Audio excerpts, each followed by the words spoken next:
a shadow ahead of its century. Imagine the stuffy Libyan desert, the year 1941. Sand, white-hot, clogging the narrowest crevices. The sun is blinding. A group of Italian bersaglieri, light infantry, is lying at the foot of a nameless hill.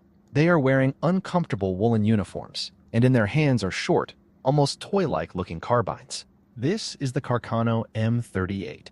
A cloud of dust rises in the distance. These are English Matildas and infantry on trucks. The distance is 600, maybe 700 meters. The platoon commander shouts, "Open fire!"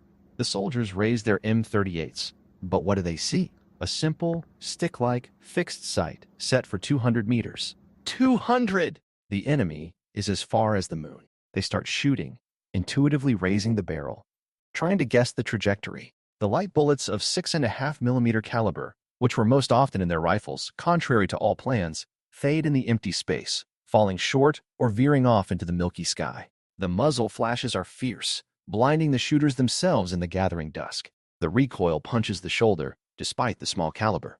And the British, armed with reliable, long Lee Enfields, are conducting methodical and accurate fire.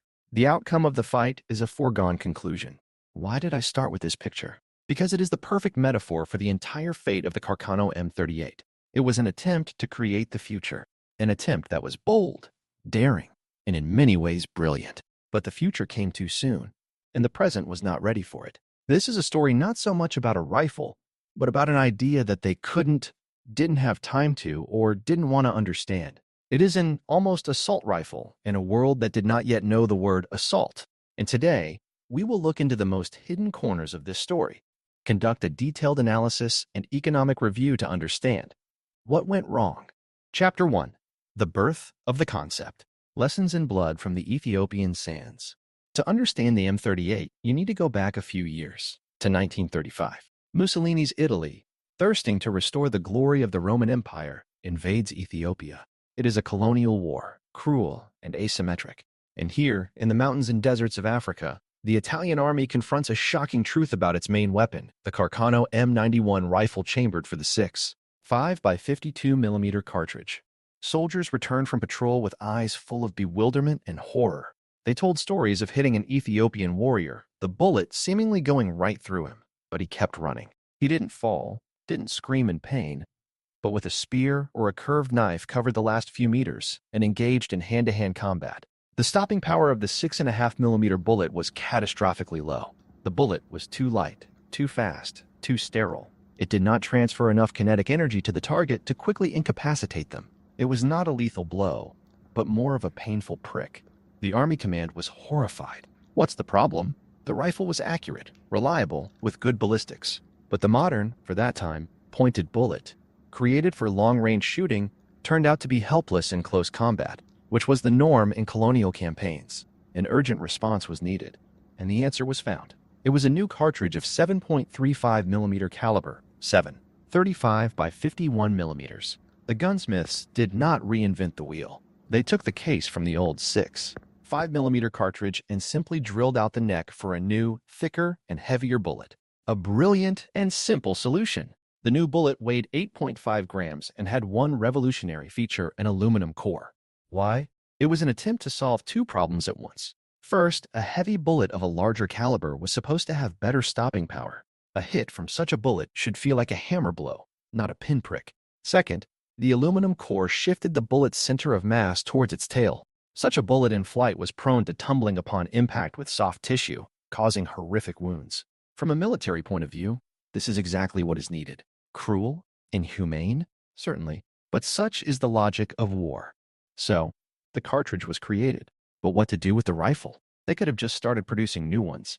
But Italy was not a rich industrial power like the USA or Germany. The economy dictated its terms. Economic background and analysis. Number 1. Italy on the eve of war. By the end of the 30s, Italy was economically exhausted. The Abyssinian campaign, the intervention in Spain, all this cost a huge amount of money.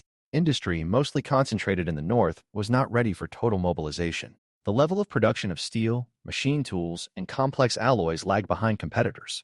The national debt was growing like yeast. Under such conditions, launching a completely new rifle into production was an unaffordable luxury. A compromise was needed. And the Italian engineers found this compromise. Their solution is striking in its elegance and pragmatism. They decided not to create a new rifle, but to deeply modernize the old, proven Carcano M91. The main idea was to use existing production lines to start producing barrels, drilled for the new 7.35mm caliber, and fit them onto slightly modified old stocks. It was a plan worthy of admiration. Minimum cost, maximum result. This is how the journey of the Moschetto M38 began. Chapter 2. The Philosophy of Minimalism. Tactical genius or forced simplicity? And now we come to the very heart of the M38.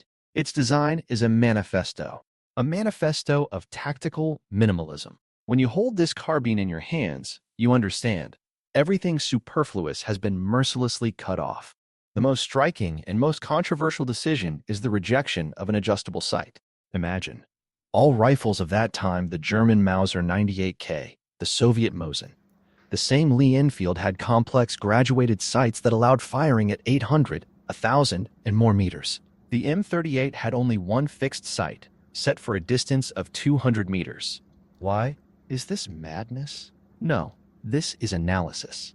Italian military analysts, studying the experience of past wars, concluded that the vast majority of fire contacts in modern maneuver warfare occur at distances up to 400 meters. Moreover, a soldier in the heat of battle, under stress, under enemy fire, is simply incapable of adequately setting a complex sight. He will either forget to do it or will do it incorrectly. The fixed sight at 200 meters solved several problems at once. Speed. A soldier raises the rifle and is immediately ready to fire. No unnecessary movements.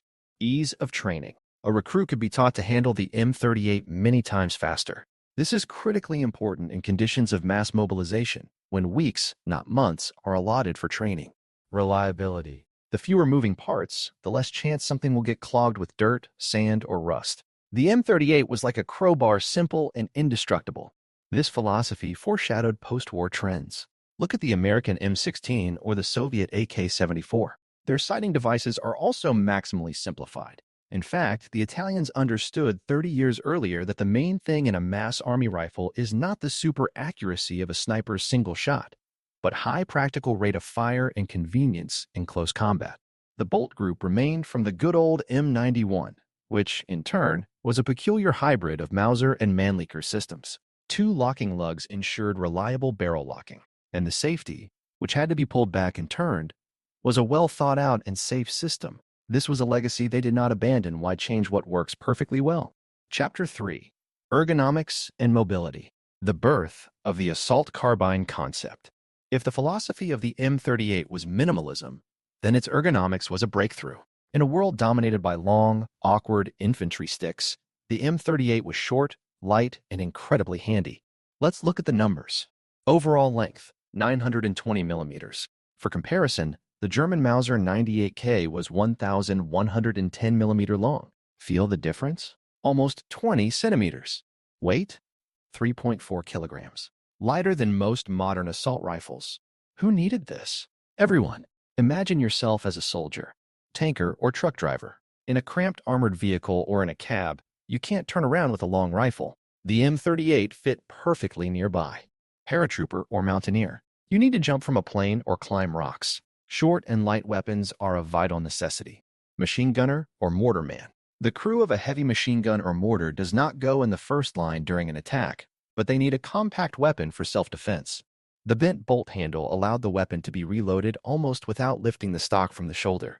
In close combat, in a trench, these are precious fractions of a second that separate life from death. The sling swivel was moved back, making carrying it over the shoulder comfortable. The rifle didn't dangle or hit the legs. And of course, the bayonet. A folding spike bayonet, 365 millimeter long. It was not carried separately in a scabbard, but was an integral part of the weapon. In an instant, the compact carbine turned into a formidable weapon for hand-to-hand combat. It was the soldier's last, lethal argument.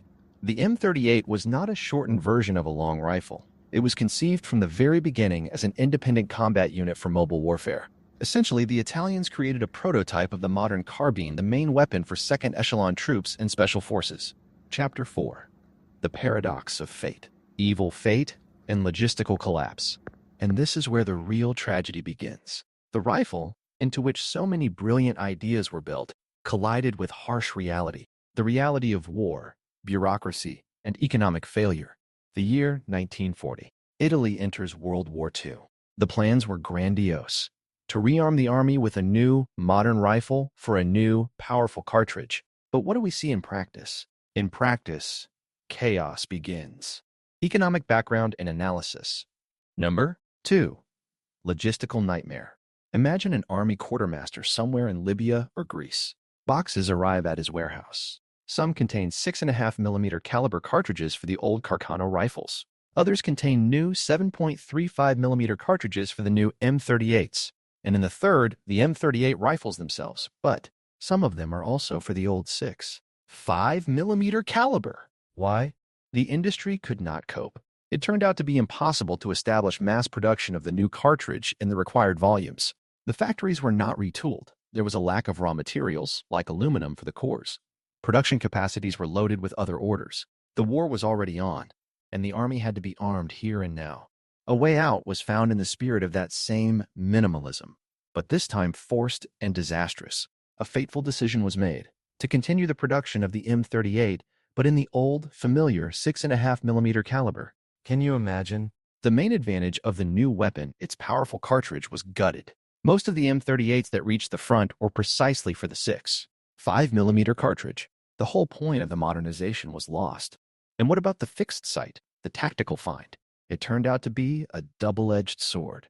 In the conditions of urban combat in Italy or Greece, where distances were short, it was ideal. But in the same North Africa, in the endless desert, where battles were fought at distances of 500 to 700 meters, a soldier with an M38 found himself in the position of that very Bersagliera from the beginning of our story, practically helpless against an enemy with long-range rifles.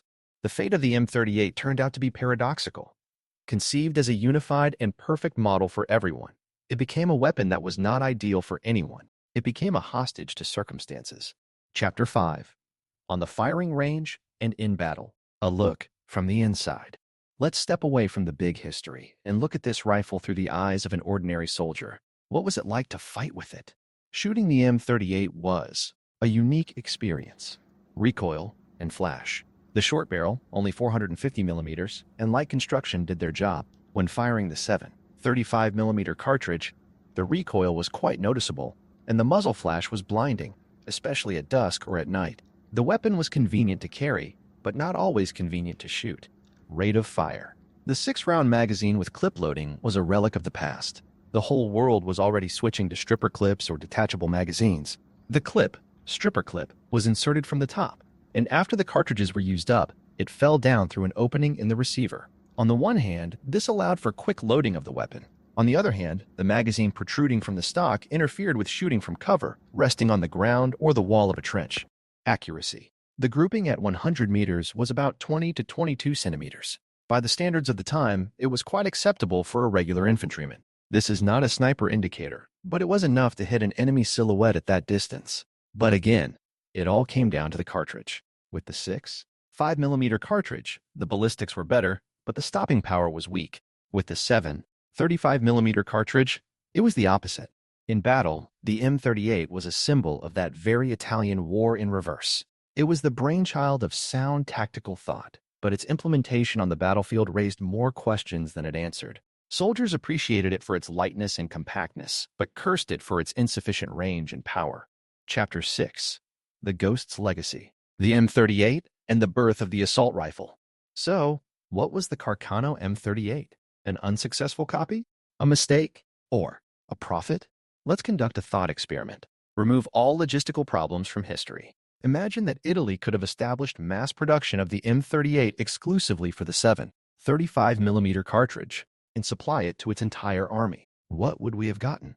We would have gotten a short, light, handy weapon for a fairly powerful, but not full-power rifle cartridge. The 7.35mm cartridge was smaller and weaker than standard rifle cartridges like the 7.92 by 57mm Mauser or 30.06 Springfield, but still more powerful than post-war intermediate cartridges like the 7.62 by 39mm. The M38 would not have been an assault rifle in the modern sense, but it was on the right path. Its very philosophy, mobility, simplicity, focus on close and medium combat became the canon only after the war, with the adoption of the Soviet AK-47, the American M14, which, by the way, was also an attempt to make a universal weapon and not entirely successful, and then the M16. The M38 was a ghost of the future, appearing to soldiers in the deserts of Africa and the mountains of Italy. It was an idea whose time had not yet come. The Italian gunsmiths intuitively groped for the formula of the weapon of the future, but their country did not allow this formula to be realized. A lesson not learned. The story of the Carcano M38 is not just a story about an old rifle. It is an instructive parable about how technical innovations alone cannot win a war. Victory requires a powerful industry, competent logistics, common sense from the command, and timeliness. The M38 was late. It appeared at a time when the world was not yet ready to abandon long rifles as the symbol of the infantry, and it appeared in a country that was not ready to accept it. Its fate is the fate of a genius born in the wrong country and at the wrong time. But, looking at it today, we pay tribute to the courage of the Italian engineers. They saw further than many. They tried to make the soldier of the future more mobile, more effective, and in this lies their great merit. So, that's the story. The story of an almost assault rifle that was not destined to change the world. What do you think? Was the M38 a brilliant breakthrough or a doomed gamble? What other rifle or machine gun from World War II do you consider the most underrated? Write your thoughts, arguments, questions in the comments. Let's discuss it together. And of course, if you found it interesting, if you learned something new, don't forget to subscribe to the channel and hit the bell so you don't miss our next deep dives into the history of weapons. Your engagement is the best support for us. Thank you for staying with us until the very end.